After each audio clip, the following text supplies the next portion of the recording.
Hello, I'm Sam Fender. I'm a singer-songwriter from North Shields, which is on the coast of Newcastle.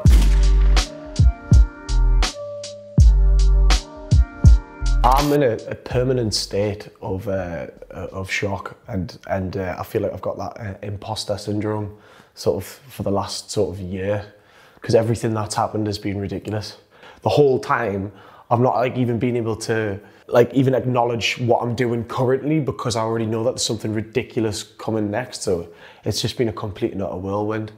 Like I just can't. Like I can't fathom that. 3 years ago, I was living on like benefits. Loads of ridiculous things keep happening every like other week. Elton John asked us to go play the Oscars after party at his AIDS foundation. And then he got up and sang one of my songs. That's very kind. I don't make up these quotes. These are just people in magazines that say stuff like that, you know what I mean? I'm not going around going like, yeah, man, it's relevant. It's just like, I'm just speaking from the perspective of a normal kid going, what the fuck's going on with the world? And it's kind of about the duality between the left and the right in our world. You get these people like online, so they'll see like people who are being bigoted and being racist, and you've got the left-wing guys going like, you're fucking stupid, you're a complete fucking moron. And that's never ever gonna encourage anybody to learn or change or grow. And you've just got two people screaming at each other, and that is all it is, all constantly. There's no fucking room for debate. I think the internet's really bad for that. But I don't think anyone would have the balls to do that if they were sat next to each other and actually spoke like like over a coffee. So that's kind of what part of white privilege is about.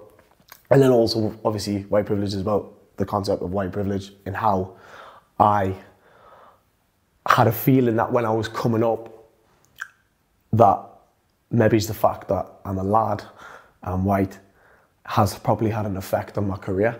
White privilege is hard for some people to understand, especially like in my hometown. When I was growing up, majority of people I knew were white. And I remember the first time there was a Bangladeshi family moved into my street.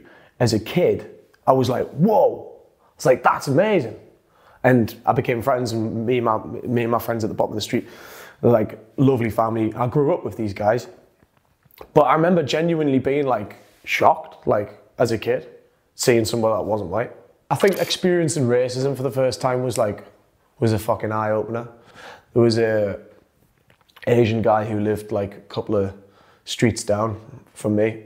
I remember there was a group of kids from my school who I was kind of scared of. And I remember they just went around to his house and fucking plastered his house with pumpkins, like threw fucking pumpkins at his windows and everything, and like plastered these doors, kicked these doors, and didn't do anything because I was scared and being really angry at myself for not doing anything about it. And it was all just because he was Asian. And I remember being like why the fuck would somebody do that to somebody because of their ethnicity? Probably them sort of things were probably the first time I sort of realised that there was a difference. Because I don't think I've ever experienced anything like that. In my, that is a privilege to have never experienced that. I wish that I didn't get annoyed at myself for crying when I was a kid. Being sensitive, it's took me to the age of 25 to realise that that's a fucking wonderful trait.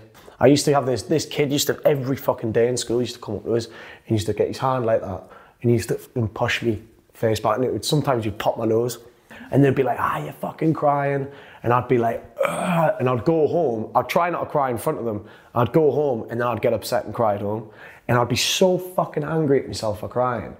But then it's like, of course you're fucking gonna cry. Like, that kid's an arsehole to you every single day.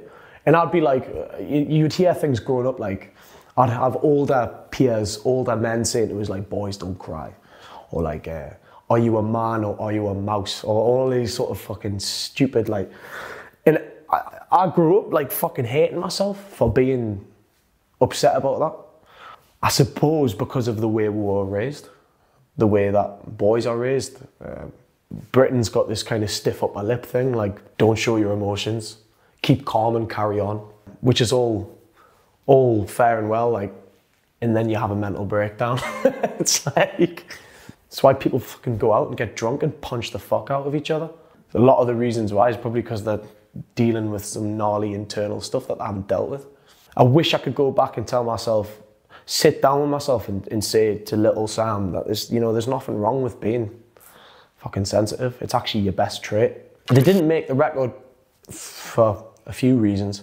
Probably could have put them on the record, but I think that's the reason why I released them, because I thought they deserved to be out there, and also I wasn't going to carry them over to the second record. And also there was a lot of fans that a lot of fans were asking for All Is On My Side, because it was kind of like a fan favourite. Hold Out was just a song that I'd had for years that we always thought was a decent song. I mean, I wrote that stuff when I was like 19, 20. It was kind of a joke, really, that got a little bit out of hand. It wasn't necessarily ukuleles themselves. Hawaiian people playing them, it sounds cool and it's awesome, like in its original context. What I don't like is middle-class white dudes, hipsters with beards and top buns with a fucking ukulele. And then because I was angry at that, I started becoming more sensitive. So then I decided that I had a war against ukuleles and I wanted all of them to be destroyed.